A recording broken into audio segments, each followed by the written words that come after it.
never really considered myself a brawler by any means, but I always thought I could hold my own if I got into a physical situation with somebody. One time we were skating San Francisco. We were skating the financial district really late at night, and the security guard came out, was like really pissed, being very over dramatic for what we were doing. We were just basically barely on the property, like we were mostly on the sidewalk. He came out of the door. I started arguing with him just because, I mean, that's what you do. He was like screaming at us. I looked down at the sidewalk and looked back, and he was like in this semi-karate stance. He was like facing off with me. He was like pulling his pants up and like doing this like tippy toe like dance, like where he was like walking on his tippy toes toward me, like kind of like shuffling. As soon as I like took my eyes off the guys, I looked at my friends to be like, are you guys seeing what's going on here? This guy's like doing this crazy ninja dance. Before I even looked back, the guy had karate chopped me in the throat. He karate chopped me in the throat, and I could not breathe. And I couldn't, I fell straight to my knees, just like, it was bad, man. It was really bad. He hit me really hard for no reason at all. Yeah, he definitely ruined my night, that's for sure. I got the chief name from Ellington, Greco, Alyssa. They all lived at this house. I don't know, one day I just came to pick them up to go skating, and they were like, Chief's here, the Chief's here. And they just started calling me the Chief. I was like, dude, why does everybody keep calling me the Chief? And they're just like, you know, because you like to like run things. I don't really know what the story was like. No one really ever told me the exact story, but they just coined me the Chief, and it stuck. I ollied the Gonz gap for like 129 days or something. Also, when I was a kid, I used to run down my driveway barefoot. Some country kid in Alabama had a gravel driveway. And what I mean running up and down the driveway is I would try and do it a certain amount of times per day. For some reason, I thought I was gonna be like the deer hunter or something. I don't know, man. I thought I was gonna be tough or badass or something. It's just some country stuff. I don't know what I was doing. Back to the Gonz gap. When I first got to San Francisco, I dreamed of ollieing the Gonz gap. At the time, it was the most famous gap in skateboarding, and I loved, like, you know, jumping gaps when I was a kid. So I was like, man, I'm gonna move there and I'm gonna ollie the Gonz gap every day. So when I got there, I just started ollieing it every day. My thinking was that if I ollie it every day, eventually it'll get less scary, and then I can start doing bigger stuff and I can try tricks over it and whatever. So that was my thought. I would just go up and ollie it every day. If I was sick or kind of hurt or whatever, I'd still try and ollie the Gonz gap every day. I don't know, it's obsessiveness, I guess. Till 5th grade, I lived in like the real country. Like we had hogs, chickens, lived on like 10 acres in the outskirts of any town in Alabama. We had a spring at the bottom of the hill that I had to like go fetch water from.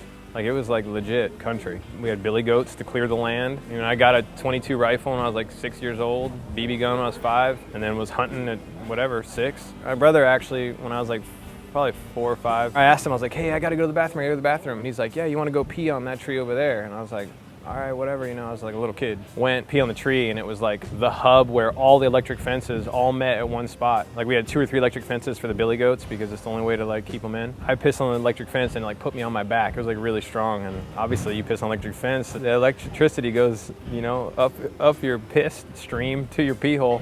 Laid me on my back, and I was just screaming and crying. My brother got in a lot of trouble. We had like swamps and creeks nearby and whatnot. At the time, the Incredible Hulk was my favorite thing on the planet, and he told me the Incredible Hulk lived in the swamp and ate little boys with blonde hair. I don't know if I've ever done a trick that is like, I'll never do again. I mean, there's probably a bunch out there, but not any memorable ones.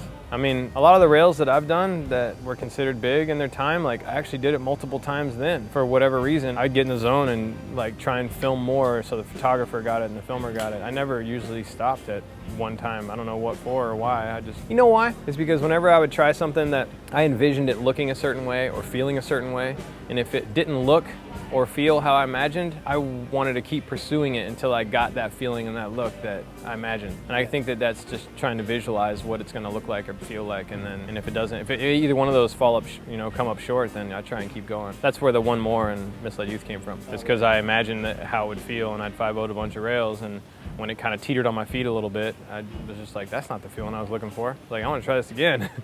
And then I did another one, so. Yeah, I wish that all the time. My whole life is about wishing I wasn't like so obsessed with having something a certain way. I don't like to use the term perfectionist because I don't feel like perfection is accomplishable. But I wish I wasn't obsessed with trying to make things perfect. Yeah, it's terrible, it's a curse. I think Trainwreck, what he was capable of and what his potential was, but he didn't care. If he would have cared, that dude was rad. He was really rad. I don't know, he charged so hard though, I don't even know if that could have lasted any which way. I think that he just went 100% everywhere he went all the time. It was always 100%. If he tried to flip trick down something, he would put it down first try no matter what it was like. Primo, he'd break the nose. His infamous thing was breaking noses off boards. If you were about to break the nose off, you're about to roll your ankle, and most people, anything that's that far forward on the board, you're aborting the mission. But Trainwreck would break the nose off a board all the time. I think Trainwreck was the biggest, you know, woulda, coulda, shoulda, and he did. I mean, he hit skateboarding hard for like 2 years. He made an impact and then was out. That's tight though. I like that. I like that he was out. That was my thing. I'm not ashamed of that. Your jeans always go right behind the tongue, and it's like...